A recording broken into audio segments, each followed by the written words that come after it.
اللہ کی راہ میں حضرت عاصم رضی اللہ تعالی عنہ بن ثابت انصاری حضرت محمد مصطفیٰ صلی اللہ تعالی علیہ وسلم کے بہت پیارے صحابی تھے۔ حضور اکرم نے خاموشی کے ساتھ دشمنوں کا حال دریافت کرنے کے لیے 10 آدمی بھیجے۔ ان 10 آدمیوں میں حضرت عاصم بن ثابت انصاری بھی تھے، اور انہیں کو حضور صلی اللہ تعالی علیہ وسلم نے اس جماعت کا امیر مقرر کیا۔ یہ لوگ جب دشمنوں کے قریب ایک جگہ پہنچ گئے تو دشمنوں کو کسی نہ کسی طرح ان کے آنے کی اطلاع ہو گئی۔ وہ تقریباً 100 آدمی مسلح تیر کمان لے کر اور گروہوں میں بٹ کر ان کی تلاش میں نکل پڑے اور ان کے قدموں کے نشان دیکھتے ہوئے چلے۔ جب حضرت عاصم اور ان کے ساتھیوں کو معلوم ہوا تو ایک جگہ یہ لوگ چھپ گئے، لیکن دشمنوں کو ان کا پتہ چل گیا اور انہوں نے ان کو گھیر لیا اور کہا، اپنے آپ کو ہمارے حوالے کر دو، ہم تم سے وعدہ کرتے ہیں کہ ہم تم کو قتل نہیں کریں گے۔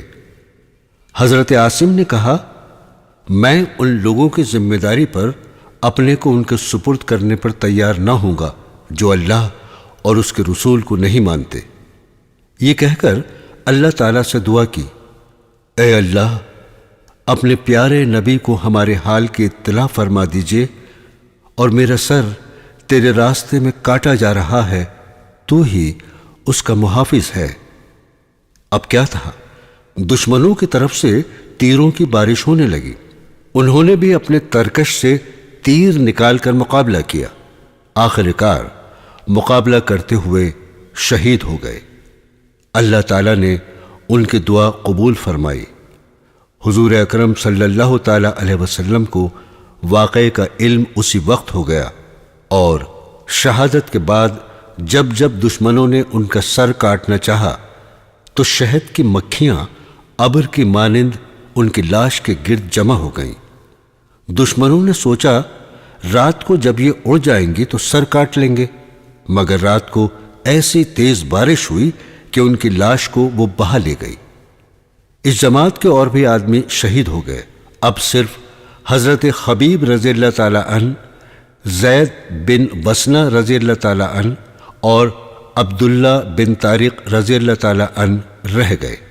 ان تینوں حضرات سے پھر دشمنوں نے عہد و پیمان کیا کہ اگر تم اپنے آپ کو ہمارے سپرد کر دو گے تو تم کو قتل نہیں کریں گے۔ یہ تینوں آدمی ان کے وعدے پر ان کے پاس آ گئے، لیکن جب انہوں نے ہتھیار ڈال دیے تو دشمنوں نے بد عہدی شروع کی۔ انہی کی کمانوں کے تانت نکال کر ان کے دونوں بازو باندھ دیے۔ عبداللہ بن طارق نے کہا، یہ پہلی بد عہدی ہے، خدا کی قسم میں تمہارے ساتھ نہیں جاؤں گا۔ میرے لیے یہی بہتر ہے کہ میں ان شہیدوں کی پیروی کروں، اور میں انہی کی پیروی کروں گا۔ دشمنوں نے ان کو زور سے کھینچا، لیکن انہوں نے اپنی جگہ سے جنبش نہ کی۔ دشمنوں نے ان کو وہیں شہید کر دیا۔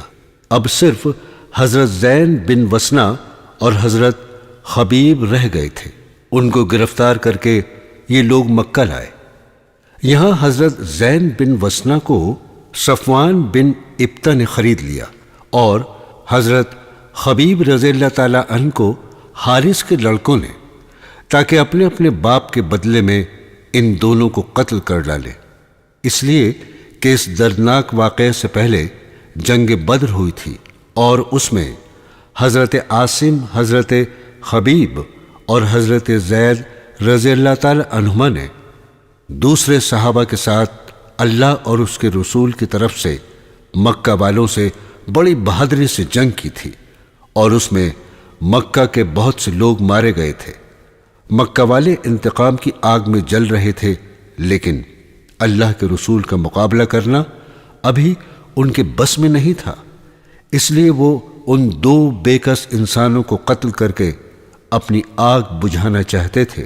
حضرت زید کو صفوان نے خریدنے کے بعد فوراً شہید کرنے کا ارادہ کیا۔ جس وقت ان کو قتل کیا جانے والا تھا، بہت سے لوگ جمع تھے۔ مکہ کے سردار ابو سفیان نے ان سے پوچھا، سچ سچ بتلاؤ کیا تم یہ پسند کرو گے کہ تم کو چھوڑ دیا جائے اور تمہارے بدلے تمہارے سردار حضرت محمد کی گردن مار دی جائے؟ حضرت زید نے کہا، خدا کی قسم، مجھے یہ بھی گوارا نہیں کہ حضور صلی اللہ تعالی علیہ وسلم جہاں بھی رہے ان کے ایک کانٹا بھی چبھے اور ہم اپنے گھر میں آرام سے رہیں۔ یہ جواب سن کر مکہ والے حیران رہ گئے۔ اس کے بعد ان کو دشمنوں نے شہید کر دیا۔ حضرت خبیب رضی اللہ تعالیٰ عنہ کچھ عرصے تک حارث کے لڑکوں کی قید میں رہے۔ اسی دوران کا واقعہ ہے کہ حضرت خبیب نے ایک دن حارث کی کسی لڑکی سے استرا مانگا، اس نے دے دیا۔ اس عورت کا ایک چھوٹا بچہ ماں کی غفلت سے حضرت خبیب کے پاس آ گیا۔ انہوں نے اس کو اپنے زانوں پر بٹھا لیا اور اس وقت استرا ان کے ہاتھ میں تھا۔ یہ حال دیکھ کر عورت بہت پریشان ہوئی۔ حضرت خبیب نے اس کی پریشانی دیکھ کر کہا، تم ڈرتی ہو کہ میں اس کا قتل کر دوں گا؟ نہیں، میں ہرگز ایسا نہ کروں گا۔ یہی عورت خدا کی قسم کھا کر کہتی تھی، میں نے حضرت خبیب کا جیسا اچھا قیدی کبھی نہیں دیکھا۔ اور وہ یہ بھی کہتی تھی کہ خدا کی قسم، میں نے ایک دن دیکھا کہ حضرت خبیب کے ہاتھ میں انگور کا خوشہ ہے اور وہ اس کو کھا رہے ہیں، حالانکہ وہ زنجیر میں قید تھے۔ مکہ میں اس وقت کوئی پھل نہیں تھے۔ وہی کہتی ہے کہ یہ انگور اللہ تعالیٰ کی طرف سے ان کو عطا ہوئے تھے۔ کچھ دنوں کے بعد یہ لوگ حضرت خبیب رضی اللہ تعالیٰ عنہ کو قتل کرنے کے لیے باہر لے گئے۔ حضرت خبیب نے کہا، مجھے اتنی مہلت دو کہ میں 2 رکعت نماز پڑھ لوں۔ یہ بات دشمنوں نے مان لی۔ انہوں نے 2 رکعت نماز پڑھی اور کہا، خدا کی قسم، اگر مجھے یہ خیال نہ ہوتا کہ تم گمان کرو گے کہ موت کے خوف سے میں نماز میں دیر کر رہا ہوں تو میں دیر تک اطمینان سے نماز پڑھتا۔ اس کے بعد انہوں نے دعا مانگی، اے اللہ، ان لوگوں کو گن گن کر مار اور کسی کو نہ چھوڑ۔ پھر کچھ اشعار پڑھے جن کا مطلب یہ ہے، جب میں اللہ کی راہ میں مر رہا ہوں تو مجھے کوئی پرواہ نہیں، میرا گرنا اللہ کے لیے ہے، چاہے جس پہلو پر گروں یہ اللہ کی قدرت ہے، اگر وہ چاہے تو میری کھال کے ٹکڑے ٹکڑے میں برکت عطا فرما دے۔ حضرت خبیب رضی اللہ تعالی عنہ نے شہادت کے وقت 2 رکعت نماز پڑھنے کی سنت نکالی۔